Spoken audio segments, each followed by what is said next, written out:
Picture a Tuesday afternoon. You ask a coworker for a file you need before a crucial meeting.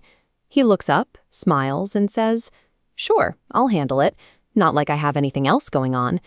The words are agreeable, but your stomach immediately tightens because you somehow know you are being quietly set up to fail. And sure enough, the file arrives at 4:15, or maybe not at all. When you ask about it, he has a perfectly reasonable explanation. A meeting ran long. The system was slow. He thought you meant tomorrow. There is nothing you can point to and nothing you can prove, leaving you holding the bag and forcing you to be the one who explains the delay to your manager. If you've lived through some version of that exchange, you are not dealing with an isolated personality clash. In a recent national survey, 61% of American workers reported experiencing or witnessing workplace incivility in a single month. And when researchers dig into that data, they find the vast majority of that hostility isn't explosive shouting. It is subtle, quiet friction. The cost of all that quiet friction drains an organization. Around 2/3 of workers say this incivility drags down their productivity, and well over half report eroded morale. Every time you redraft an email 3 times to avoid triggering a coworker, or waste 20 minutes decoding whether an ambiguous comment was a compliment or an insult, your attention is siphoned away. The damage doesn't happen in one massive explosion. It happens through 1,000 tiny leaks. Psychologists who study this behavior have a very specific name for it. They call it harm by omission.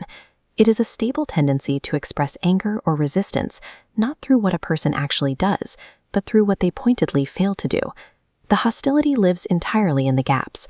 The forgotten email, the task left 90% finished. The weapon is the thing that simply doesn't happen. That is exactly why it feels so slippery to navigate. Open aggression gives you something to push against, but because this quiet resistance is largely invisible, confronting it directly leaves you sounding paranoid. If you react loudly or emotionally to a missed deadline, you instantly look like the aggressor. To actually disarm this trap, we have to look underneath the polite excuses and map out how humans process conflict. There are 4 basic styles of communication at work. At one extreme, we have the passive communicator. This person avoids conflict entirely, often going along with decisions while quietly carrying resentment home. At the opposite extreme is the aggressive communicator. They dominate the room, shut down disagreement, and steamroll their colleagues. Right in the middle is the assertive style. This is the healthy, transparent baseline, where someone states their needs clearly and respectfully, while still leaving room for the needs of others. The 4th style is what happens when you fuse the first 2 extremes together and hide them. Passive-aggressive communication is built on highly aggressive internal resentment, carefully wrapped inside a delivery system of passive compliance. The feelings are angry, but the behavior appears cooperative. This fused approach is uniquely exhausting to deal with because it borrows the costume of cooperation. It forces you to constantly guess what the other person is actually thinking, while granting them perfect deniability. If you point out the hidden hostility, they can simply blink and say, "I literally said yes. What is the problem?" It is easy to view this kind of behavior as a malicious plot, but the reality is much more human. For a lot of people, routing their frustration underground is an ingrained survival strategy. This strategy is typically manufactured by autocratic environments, whether that is an early childhood dynamic or a highly controlling corporate boss. When a manager treats every question as insubordination and makes it clear that direct disagreement will be punished, the resistance doesn't disappear. It just goes sideways. That underground resistance mutates into a handful of highly observable symptoms. You start to see the strategic withholding of critical information, the chronic, just plausible lateness, and the backhanded compliments that feel like a little gift with a blade inside. But here is the critical psychological twist. The person engaging in this behavior rarely sees themselves as the villain. In their internal narrative, they are the underappreciated victim. They feel overworked, overlooked, and entirely justified in seeking a sideways form of fairness. You absolutely do not have to agree with their story, but understanding that they perceive themselves as the wronged party is vital. It tells you exactly why trying to win an emotional argument about who is truly being mistreated is a game with no finish line. The moment you step off that endless battlefield, everything changes.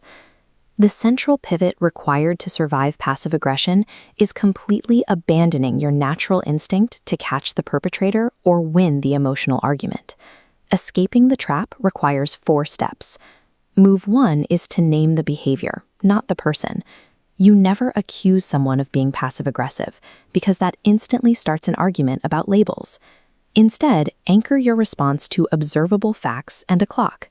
You simply state that the report arrived after the meeting, and you ask to agree on a noon deadline for next time. Move 2 is shifting your pronouns. Swap the accusatory you for a collaborative I and we. Saying, "I need the file by noon so we can hit a deadline together," entirely depersonalizes the conflict. It puts both of you on the same side of a shared problem, removing the attack they are constantly bracing for. Move 3 is applying relentless clarity. This behavior thrives in the ambiguity between soon and now. You simply have to close those gaps by establishing explicit, written standards. Confirm verbal conversations in an email with highly specific timelines, completely removing the fog. Finally, move 4. Stay completely unrattled. If you maintain a warm, immovable demeanor, you deny them the emotional provocation they are actively fishing for. These 4 moves are incredibly effective, precisely because they never attack the person. Instead, they systematically eradicate the ambiguity and the emotional reactivity that passive aggression requires to survive. Now, there is an honest caveat here. These tactics may not completely fix your coworker. True behavioral change is an internal decision, and it is entirely up to them. But your ultimate objective was never to fix them. Your goal is to stop the unwarranted transfer of blame. It is to protect your professional reputation and to keep a calm, factual written record of your work. This requires an important adjustment in how you view your role in the office. You have to transition from being a thermometer that merely reacts to the temperature of the room to becoming a thermostat that actively sets it. Once you understand the underlying mechanics of passive aggression, the hostile smile loses its power to unsettle you. The anxiety fades into mere data. You stop absorbing damage you didn't earn, and you are finally free from the trap.